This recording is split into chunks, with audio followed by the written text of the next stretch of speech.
Welcome to another Tech Tuesday. It is I, your host, Matthew the Body Kemmetmueller.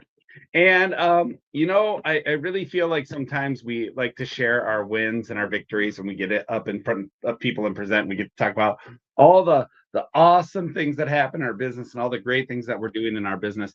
And I am embarrassed to admit that we had to record this Tech Tuesday a couple of times because we had technical issues on our Tech Tuesday.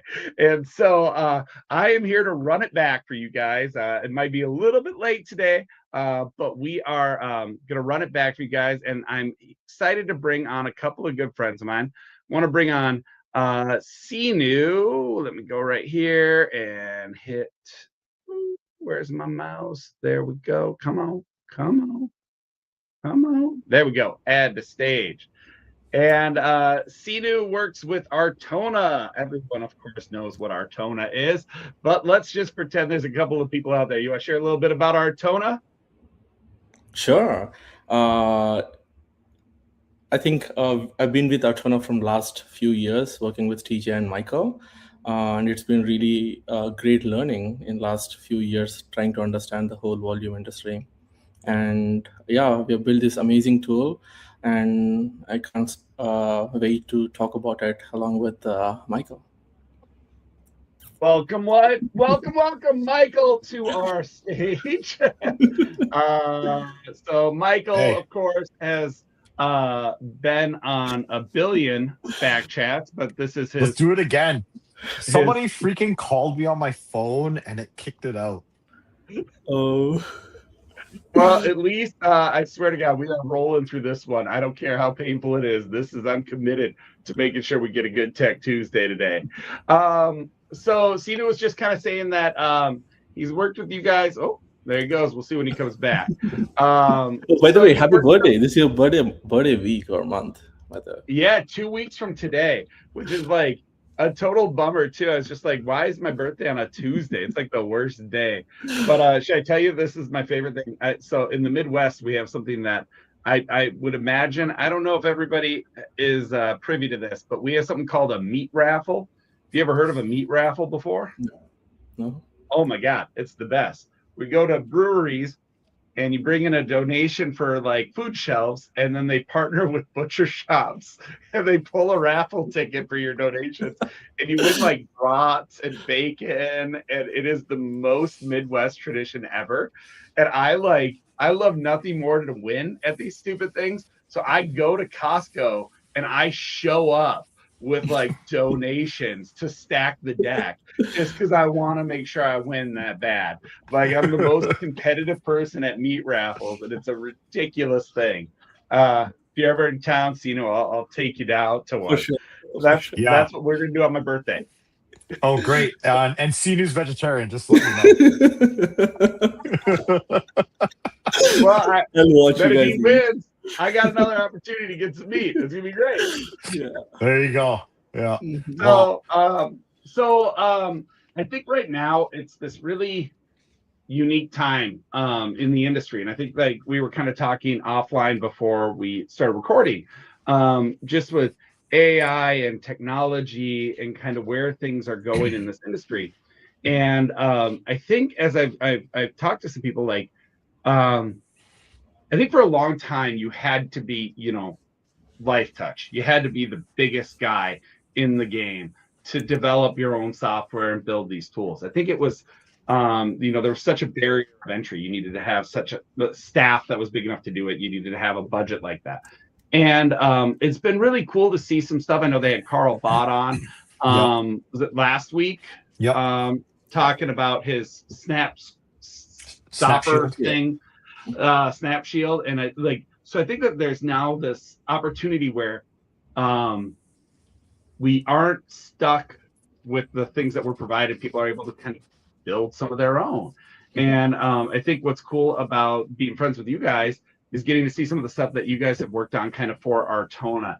And so what I'm excited to talk to you about today is the scheduling software. And when we first started talking about this, gosh, in our 800 attempts to film this, I originally thought that this was really just like a scheduling software. I really, honest to God, I thought this was like the CRM, automated emails. That's what I thought you guys were working on. And it's really a lot more than that, but I'll let you guys talk about it. Sure. Yep. Mike, do you want to go first? Yeah, I just want to say, yeah, we're recording this for the third time, so I think we'll get it down now. I don't know what's up with my phone. I think when I'm on and someone tries to call me, it kicks me out, and I don't know. So hopefully no one calls me in the next like 30, 40 minutes here. Yeah, we develop a piece of software internally called ScheduleLink, and we had a CRM that was off the shelf. We've actually used two of them over the last like 20 years. And like you said, for a smaller company, not being Life Touch, to develop stuff internally, it's a lot of work. So we just took something off the shelf, modified it, or used certain fields for different things, and made it work. And Sinu came and joined us a couple of years ago and saw some of the gaps that we had and started to work on a project called No Sheets. And really, it was to eliminate Excel sheets. We were tracking a lot of stuff, and I'm sure a lot of people listening do, or have a huge whiteboard where they're tracking where jobs are in progress. So he did that, and I think like just over a year using it like fully, we decided, man, we got to scrap this thing and start again because we learned so much building it, and then again so much using it for the next year that we're like, the stuff that we want to put into it, if we don't build it right from the ground up and that foundation isn't solid for future growth, it's not going to really work. So here we are, kind of like this podcast, the fourth time doing it, we finally got it going. So Well, scheduling. It's so funny that you talk about the whiteboard because Yeah, you definitely have one. right over there. Oh, going the wrong way with the camera. Right over there is our whiteboard is just chilling on the wall, all set up with all of our stuff that we're working on. So we are still victims of that at Kemmetmueller Photography. Yeah. So if you spent the amount of time you did on meat raffles as you did on like software, you could have this thing written years ago. But I would also need to have the passion at which I treat meat raffle, which I don't know that I could fake. Yeah, exactly. But I think we kind of talked about this before, but I think it's a really good and valid question. I think right now, SPAC attendees, I think that like it's such a big group of people. It's such a diverse amount of business. So like, like I think our business at some shows like that I may go to, I mean, we might be the biggest guy in town. Like we're huge because we have multiple employees and we have benefits with all this.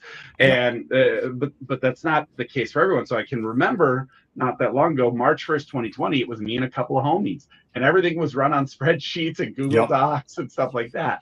So my question is, when do you think studios kind of hit that point where it's like, we're not able to run this on spreadsheets anymore? We need to kind of get something in place that's going to keep track of it for us.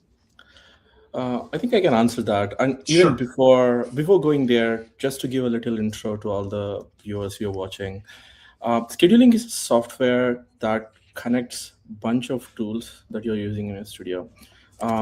Mainly, you might be using a tool for putting all your events or jobs in one place, like a calendar. You're managing all your clients in one place, or you're managing all your pre-production, post-production tasks in one place. And again, there is someone communicating with your schools, collecting the data or asking questions. So basically what we did is we brought all of them together into one tool. Imagine like if you have a phone, you have a bunch of apps in your phone to basically do a little things for you, but you cannot run that way your business. Or you have to have one tool that can perform multiple things, so the data is flowing seamlessly from one place to other. To answer to your question, Matthew, any studio that has a team of, let's say, 2 or 3 to a studio that has 50 people, you need a tool for you to organize everything in one place. Because traditionally what used to happen is you just have one person who has everything in their mind or brain, and they know exactly what has to happen, when, where. But if you want to take out that load and put it in a system, where everyone can have the visibility, then you have some free time, you have some free space to think of more creative ways to run your business. Yeah. Yeah, I I think think that. Oh, go ahead, also, Michael. yeah, I was just gonna add when you said like when do you know that you need to switch over to something? I think it's going to be different for every company. I think it's also you're going to know the constraint, right? Maybe you have the same data in multiple systems, right? Mhm. And which one is like the gospel, right? Like which one do you trust? Because we had like photo dates in a couple different systems, and if someone forgets to update it one, then it doesn't reflect from there. Or maybe timelines, right? Where everything is getting done as quickly as you can, but it's just the communication breakdown, right? Like we don't have the Mhm. correct information to produce what we need to produce from there. So I think it's going to be different for every company on what their constraints are. Mhm. Yeah, I think that I think back about when it was a smaller company here, and we didn't really have the need. Oh, there goes my light. Sorry, guys. Uh, Uh-oh. Into the darkness. into the darkness. Let me zoom in a little bit. Maybe it'll get you better. There you go. So, I guess one of the things that I can remember so vividly about our studio is that we didn't really have um we didn't really have project tracking software. We didn't really have stuff like that because it was like this dude Jordan who worked here for 15 forever, and Jordan Yep. and I shot together all the time, and Chelsea worked here forever, and we would you just you were always sitting there having these conversations about what was going on, so we didn't really have the need for it. And then I remember when we started getting through the pandemic and we started growing and adding more employees and stuff like that, I realized how rooted we were in this tribal knowledge of just stuff you knew because you knew it. And so when Jessica came on, she got so frustrated because she got so sick of hearing figure it out. So we started trying to transition. And I think that you guys are right, where for us, even now, we use Microsoft Outlook, we use Microsoft Teams, we use an add-on for our clock ins. We use Monday for project tracking. And the Yep. idea of being able to bring we use a different CRM. So the idea of not having to know where to go for what, I mean, that's huge. That's powerful. Yeah. I So, think I think there's I think there's one more thing to take into account too, is do what you do best and outsource the rest. So Mhm. I mean, we Sinu and I could probably do everything, let's just say, right? But if we're doing everything, then there's stuff that we are really good at or worth more of our time to do. Right. Like Mhm. we see photographers, they shoot, they crop, they match, they do all the post production, they do the printing, but you could probably find software or outsource or hire another person to do it for the cost less than for you have to do it. And then you can go and do more valuable things, right? Yeah. So I think that could be another determining factor of, when you bring a piece of software like this or other software into your business. so with this software, I guess, what's the biggest difference if I'm a guy who's running his business on Google Calendar and Google Docs? What's going to be the biggest thing I'm going to notice right away as I transition into this? Um, the biggest difference is how this was built. Think about Captura got photo day. Why are we not using generic e-commerce to sell our pictures? Why do we use industry specific tools? You could run your you could sell your pictures on a generic platform, but we choose to do it because there are certain niche little things that differentiates how it aligns with the way we do our things in volume industry. The same thing with scheduling too. You can put all the pieces together and make it work, but is that what you want to do it? You better focus your time in taking pictures and use a tool that is built for volume industry, so Yeah. you have end-to-end solution that works just plug and play for your studio. Awesome. And I think one of the things that Michael was kind of telling me about is, we have we're a couple hundred schools, we're a Mhm. couple hundred sports accounts. I mean, let's just say 500 accounts total across our business. And Yep. there's a fair amount of just emailing, and a lot of times some of these accounts worked with for decades, and so a lot of times it is just rinse, wash, repeat. It's the same thing every year. It's like Yeah. seeing it same time, same channel next year. And Yep. so some of this stuff you guys were talking about, like kind of automating some of those touch points. You guys want to talk about that? Yeah, there's so I mean, the first year you do a school or a job, that's where you got to put all the information in. And the next year, what, 95% of that job is exactly the same. The only thing that changes the date. Maybe there's a few like tweaks that you learned from the first year, or you do like a year-end debrief. You're like, I would have done it a little bit different here. You just what do you say? Duplicate the event, put the new date in, and you go from there. So Yeah. there's a bunch of work up front, but after that, it's pretty rinse and repeat. Yeah. Even just to be more clear about answering your question, Matthew. So the main difference of Oh, studios mine would wasn't clear, see- Sinu? Sorry, Matthew. No, yours is clear too. Just to add to what you said, the main difference the studios would see as soon as they implement scheduling is for the next year, once they run the software for 1 year, the next year, since we have all the data, as Michael was saying, and we understand a lot of things about your studio, the way you communicate with your schools, the tasks that you're doing, the workflows, they're all set up once. And the next year, as Michael was saying, it's just going to be automated and 90% of your time is saved. You could focus on something else. Yeah. And I think that's such like, it's just facts what you're talking about. Like, you did a good job, they love you, okay, go back. And if you are able to have the same people that go back, maybe they kind of remember, oh yeah, this is Jay was the photographer that did this one, and they worked really well with Stephanie, and Jay's going to remember what Stephanie needed at the shoot. But especially as you're growing your business, that's really a hard thing to rely on, that knowledge. Having a source of truth, I think, is so powerful. I think this is great. Yeah. The other thing it does really well too is once you have that event in and you're trying to go out for data and you want to do reminders of dates, or if you have a different process for different types of shoots, like retakes, for example, we have like a different retake policy depending on the school. Do they photograph everyone? Do they only photograph the people that were absent, or blinks or stuff like that? So it can reiterate that through emails, and that's all automated based on your shoot date, and all within scheduling from there. Yeah. Nice. So any studio that go ahead. So any studio that's trying to automate things and move towards more efficiency should be able to benefit from using scheduling. That's huge. One of the things that we started doing too that I love, that we built into one of our Monday boards, kind of talking about making sure that you remember all the stuff, is that we send a real simple, it's like a 3-question survey. It was like, did everyone show up on time? Were they friendly? How'd they do 1 out of 5 stars? Anything you want to say. Like, we send that survey to all of our customers, all of our clients. We also send a survey to all of our photographers.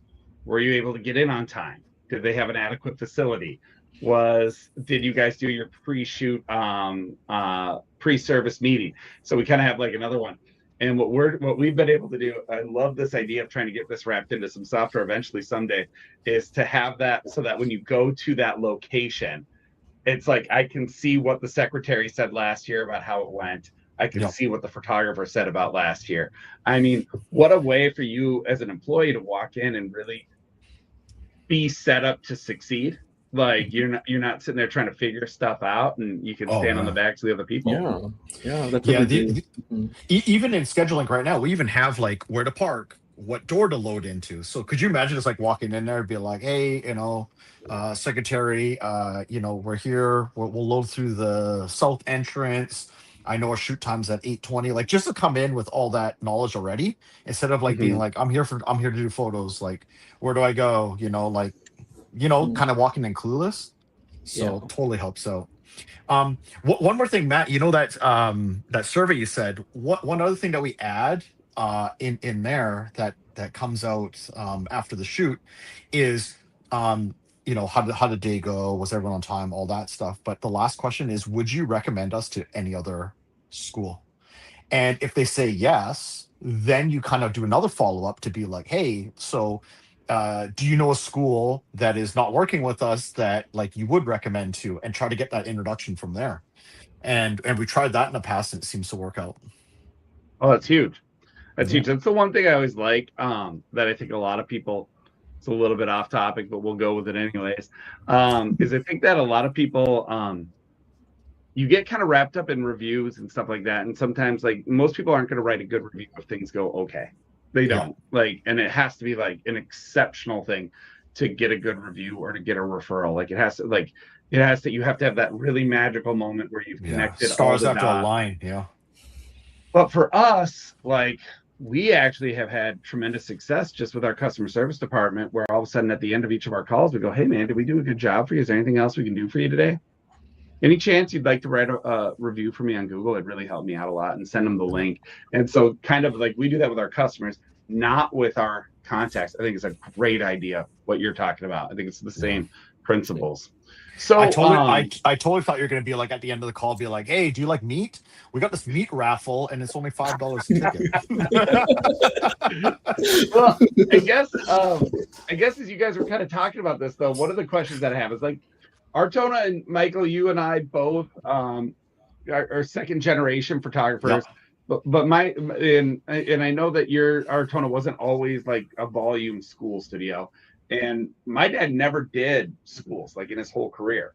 So I think there's like a little bit of nuance that we both kind of have transitioned and learned this. But my question to you guys is, as you were talking about coming from other software that's off the shelf and then making this, and you guys kind of talked about the nuances, I guess, what are the big ones missing that they can't duplicate with this? Oh, I'll say something generic, and then Sina, you can dig into it. Sure. We got to a point when we were using off-the-shelf software that sales or some department wanted something to do, and we'd just be like, the software can't do that, and that was kind of like the excuse or the limitation. So I think we kind of got up against that, and then that for us was okay. If we want to do all this other stuff now, we got to build it ourselves. But maybe Sina, you could talk about specific things that it couldn't do. To give you an example, one of the recent thing that we released, which is helping us get more customers, called how you securely and easily collect data from schools. There is no tool that is built for our industry to collect data from schools more securely and more easily. So we build this portal, or you could call it like a page, a link we send it to schools automatically before a job, a certain number of days before, and only the contacts that you allow would be able to receive that. They open the page. You can either request the data files in the right format that you need, and it would even remind them, follow up with them if they're not giving the data on the right time, and get the data, put it in the right folder for you in the app in the job page, so you're not searching for it everywhere, and you control inside your company which employee can access that data. So your students' data or sensitive data is not just flowing in emails or sitting in someone's desktop. It's controlled, encrypted inside the system. And this enabled us not only just save time in following up the email, following up with schools 10 times, writing them, can you send the data in this format? Can you send by this date? It's all automated and it's all secure. Only the certain people at the school can give the data to you. Only certain employees at your studio can access the data. So this is just one. You use it like a portal more than just even. It's not even just the schedule. It's a portal. True. But it's built into this, and it's built by the user access. So only the school will get it, whoever's part of that job on the school side, and only the person on our side that has access to that data can actually see it. Where it's not like floating around. It's not in a separate system where the portal, at some point, you got to download and bring that into your workflow system, whatever that is. Yeah. So at Artona, we used to have a different application because we take privacy super serious, and we had a different application we were paying every month. And certain employees would have access, but again, you have to manage credentials for your contacts, who has access to it, who cannot have access to it, and someone has to go find those files because they're all just merged into different folders. So now it's all flowing in the same seamlessly from one place to other place in the same workflow.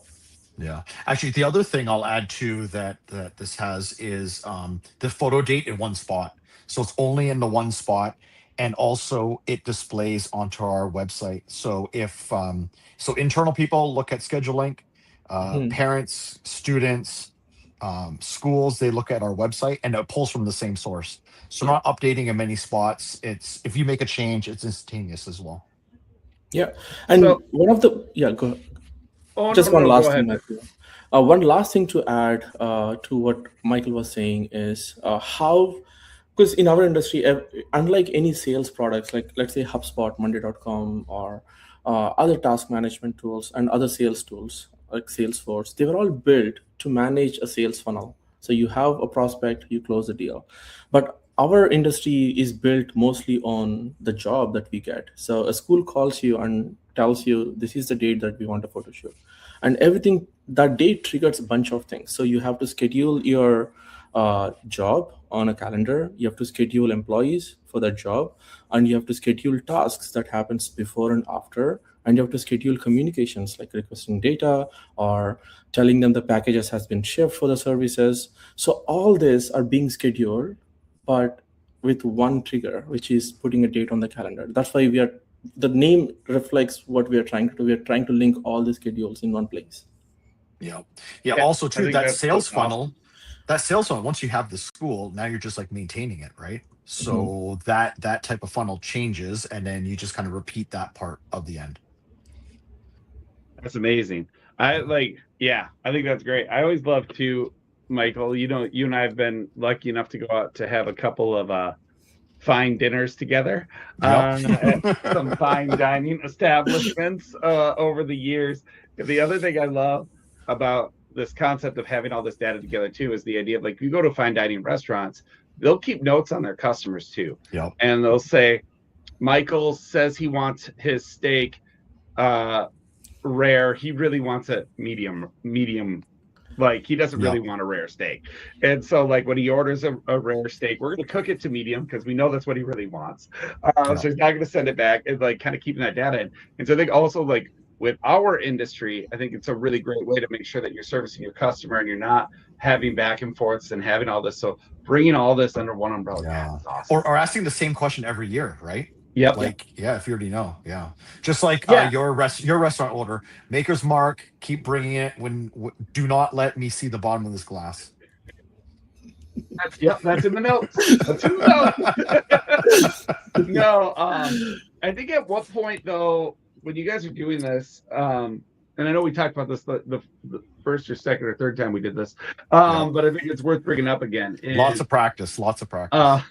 Employee buy-in and, like, getting people to embrace new softwares, new procedures, and stuff like that. I think that can be a struggle no matter what.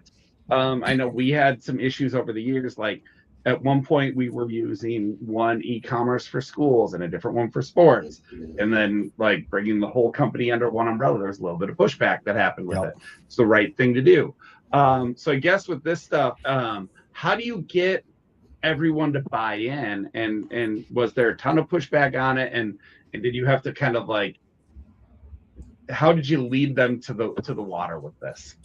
So definitely there was pushback, because, like I was saying, we had no sheets that we implemented just over a year ago, and then we scrapped it. We're like, hey, we're gonna redo it all again. Usually software cycles are 3 to 5 years, so we really jumped it.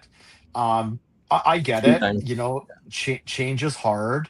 I think you really need to hammer home what the advantages are, or the benefits to everyone from there. Sometimes they're not going to know it until they actually do it. So it is a little bit of an uphill battle.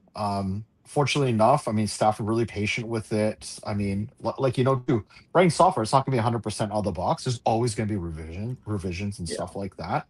But I think, once you start using it for that first year, the second year, because the first year you're putting in all that data. Second year, like CD was saying, you're saving that 90%. I think people will come around and actually see, like, what the benefits are and how things are working from there. It's a little bit of a slow process. I think you just got to be on top of it too. Yeah.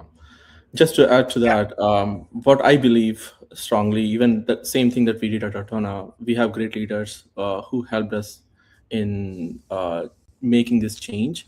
30% in a company, 30% efficiency is brought by tools. Like, tools are just 30% of it. 70% is how you build process on top of tools. Like scheduling is just a tool for you, and you can Yeah. customize it the way you need, and you build your process on top of it.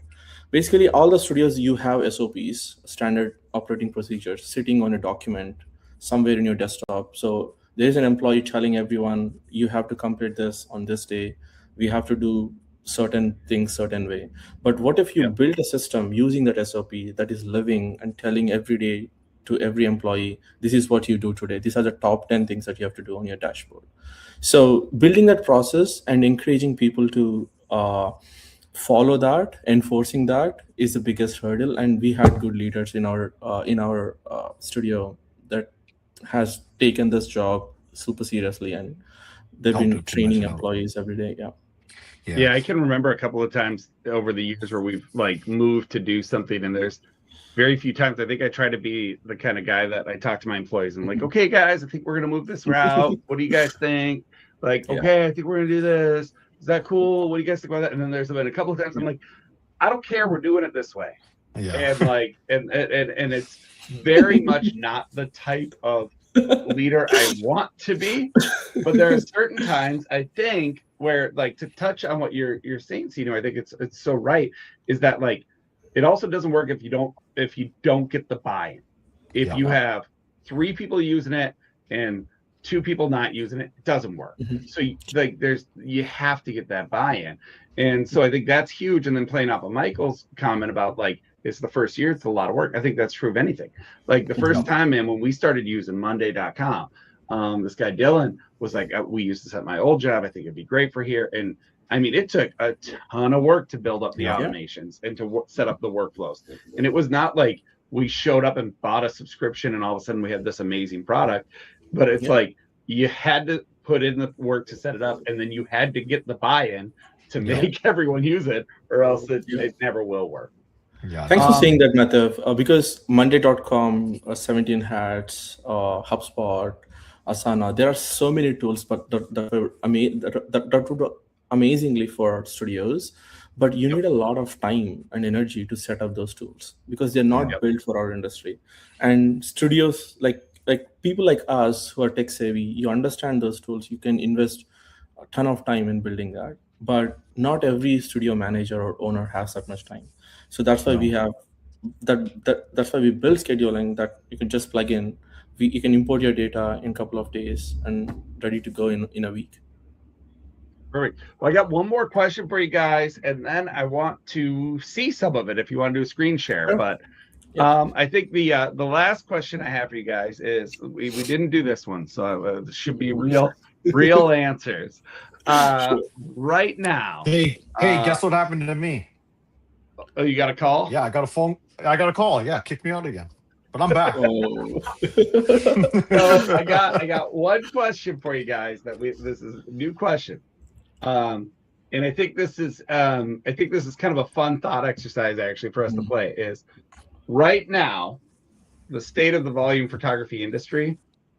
What do you think changes for the best run studios software wise in 3 years? Like, what do you think is different about the way Artona is running now than the way it will in 3 years? What do you think is the difference between Barksdale now than what it will be in 3 years? I can start first, Mike. Yep. Yeah. So I got another call. Yep. No worries.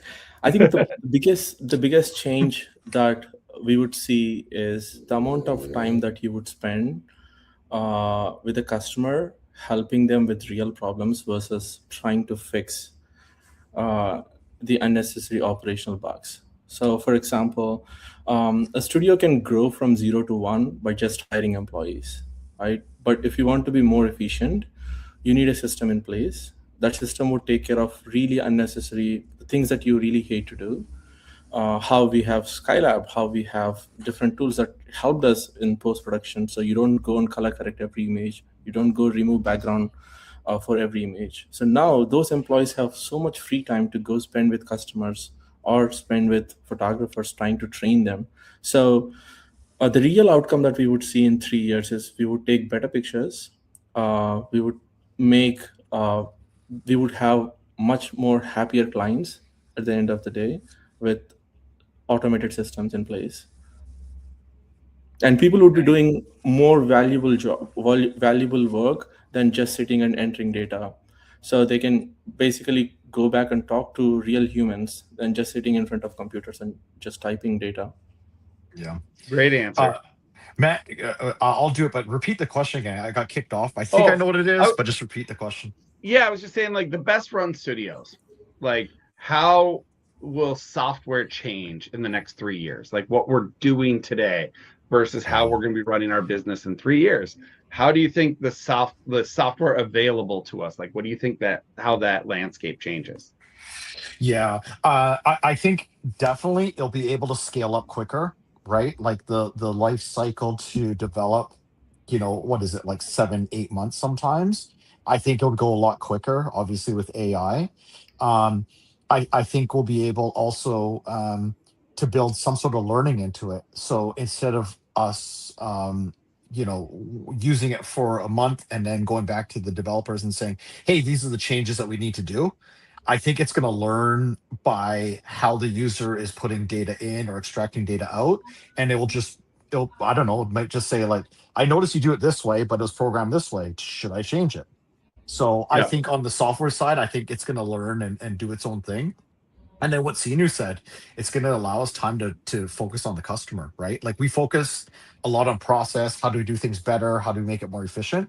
But I think we can actually, put that back and just let the systems take care of that, and then us deal with the stuff AI can't do, right? The photography, the face-to-face customer service, the one-to-one selling, like that type of stuff. Absolutely. Yeah. That's like the thing that I was talking to Mario about at SPAC this year is I was like, it's a service industry we're in, and we're really trying to get away from being a service industry and more of a hospitality industry. So we're really trying to push not just, we'll come in and we'll do a great job taking your photos. We're really trying to push experience and all those other things. But it's awesome. Well, why don't you toss your screen up, Sina? Why don't you give us a tour? Sure. Sure. Should be able to see my screen. There you go. Yeah. Coming to the stage in 3, 2, 1.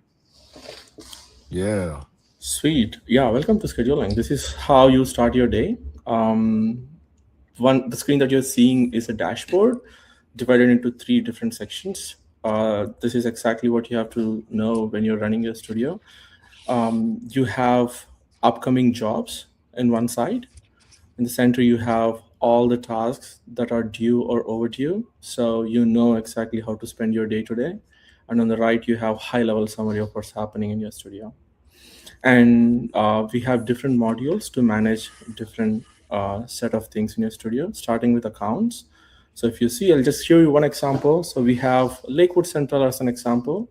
So for this school, I have a page with all the information that I need from that school, for that school.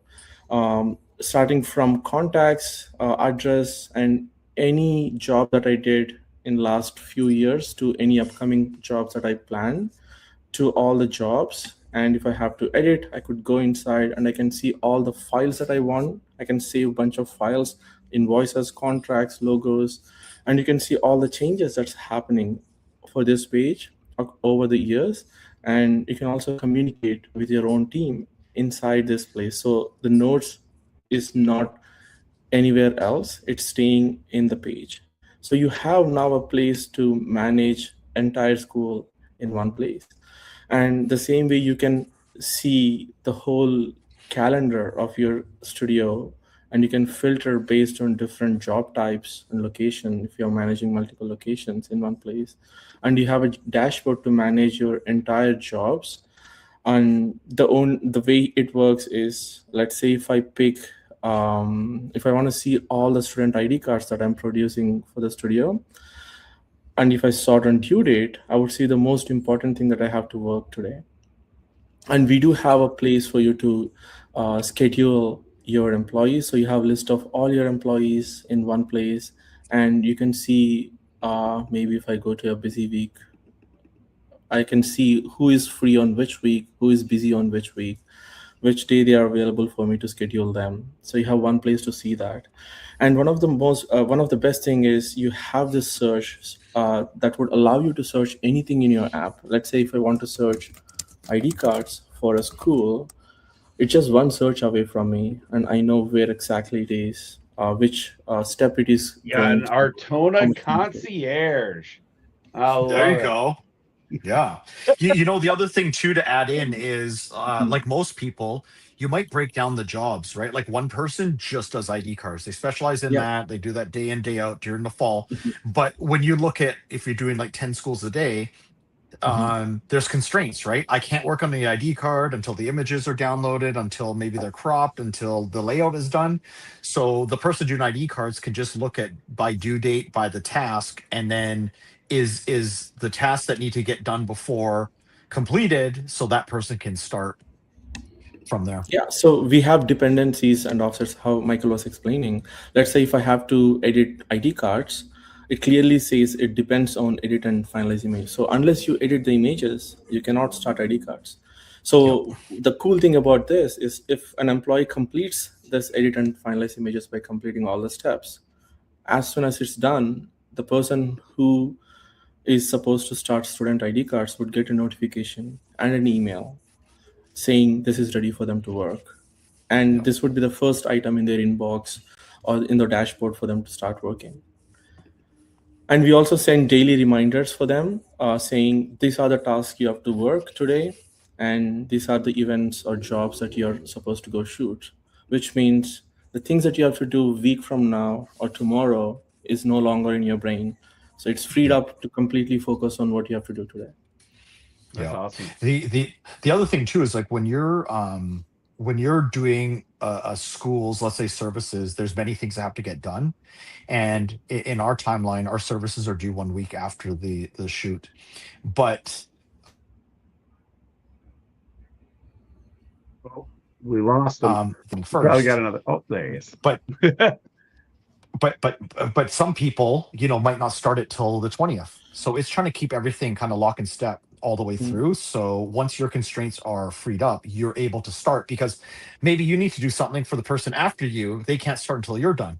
So we've divided up the jobs specifically to an allocation of time that still makes sure that the overall job together gets out in time.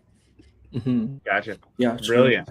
Yeah, and one really safe thing or the best thing about this app is you can actually control which employee can actually see what data or what modules and what they can edit. So let's say if you're hiring a photographer only for a couple of months, they don't have to see all your contacts and accounts. You can just and give them access that to data stuff, like you guys touched on that, how important the privacy is. And I think like obviously just in the national news we've learned how Totally wrapped up. and Yeah. so like Jordan from Edge, man, she makes me feel like a chimp whenever I talk to her. She's so smart. But last time I got to hear her present, she was just talking about the inherent like liability you have by having unfettered access to your data by people who don't need it. And so like being able to restrict, it's not about control, it's really about liability and mitigating risk. It's so critical, and it's, I think, unfortunately, something a lot of people don't pay enough attention to. And the last thing is how this was built completely to work on your phone, because most of our employees are always on the go. They could open any data anytime that they need, and they can edit all the information that they have on their phone, so they don't have to carry laptops. Let's say if they're at a school, a contact, they're talking to a contact, they have an event, they could just go add it right there on their phone. The whole app is built to work on the phone. It's amazing. I think it's great. I would find it, irresponsible for me to give you guys a ton of feedback on it. The only thing that I would say is maybe you could change that question box to say "Ask John" and have a little picture of John pop up. And other than that, I think it's pretty good. Oh, That'd be sweet. Yeah, we have an idea to build an AI, like to build an AI inside the app that could help anything, but we can call it that AI Ask John. John. Yeah. But the thing is, it has to John. yell it back at you, right? If you ask like, what day is my next shoot? I already told you, it's tomorrow. Oh, my dad, we used to always joke, his name was Tom, and we used to always joke that he get stuck in the T-zone, and he wouldn't always Oh, yell, yeah. but God, it would take an hour to get an answer out of the guy. He'd be like, hey, man, I need to Oh. know where this is, and Yeah. well, let me tell you about the first time we shot there. Oh, So- you got the T-zone, we got the J-bomb. Yeah, same thing. Yeah. Well, awesome. Well, Sinu, tell people where to find you. Sure. You guys can find us at scheduling.io. It's schedulelink.io. You can go schedule a demo with us. It's free for 1 month, and we help you onboard for free. We have been onboarding a lot of studios, so we know exactly what works and what doesn't work, and we can suggest you the best practices while doing the onboard. Awesome. Well, thank you guys for hanging out with me again. I feel like we're all practically best friends now. Yeah. I mean, fourth time's a charm. I feel like I've repeated myself a million times. But yeah. But I'm grateful. Yeah, I had to power through with my light dying, but we got there. So We got it. But We got it. everyone out there watching, I'm so grateful you spent your Tuesday afternoon with us. I hope you guys got some good information out of it, and we'll see you in a month. All right. Thanks, guys. If you're watching this, it worked. Bye. It worked. Thank you, guys.